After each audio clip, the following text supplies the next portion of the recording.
अरे का बुझे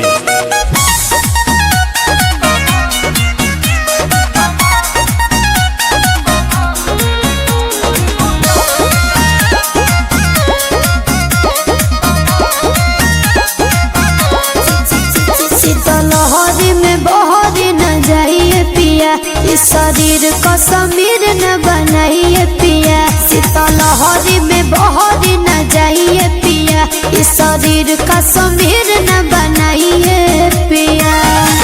कोयला के आग जस लहर जाएगा, इसलाई पकाठी रगड़ जाएगा।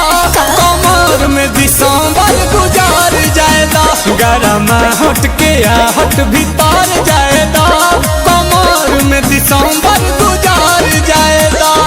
ऐसे कैसे गुजर जाएगी?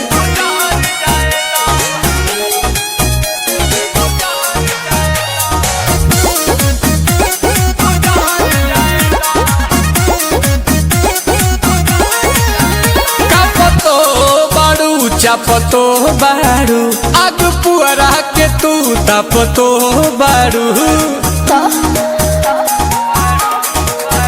अरे जड़ नहीं अड़े पिया उनवा हो, होखे तो गरम तनी खुनवा हो। सारी पचिंगारी होई बार जाएगा, तो सलाई पकाठी रगड़ जाएगा। कमर में दिसंबर गुजार जाएगा, गरम हट के आहट भीतर जाएगा। कमर में दिसंबर गुजार जाएगा। ऐसे क्या कहते हैं?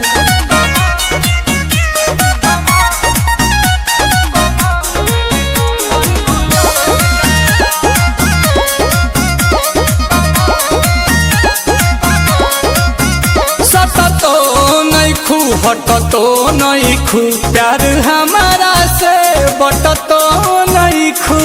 हाँ। अरे बात मानो पिया नील कमल हो, देह बरफ जस जमल हो। तदहिए में गरमी कबार जाएगा, कि सलाई पकाठी रगड़ जाएगा।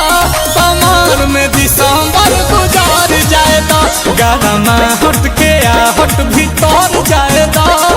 तक कमर गुजार जाएगा। अब हद पार मत करी, बुझा नहीं? अरे तो चलो।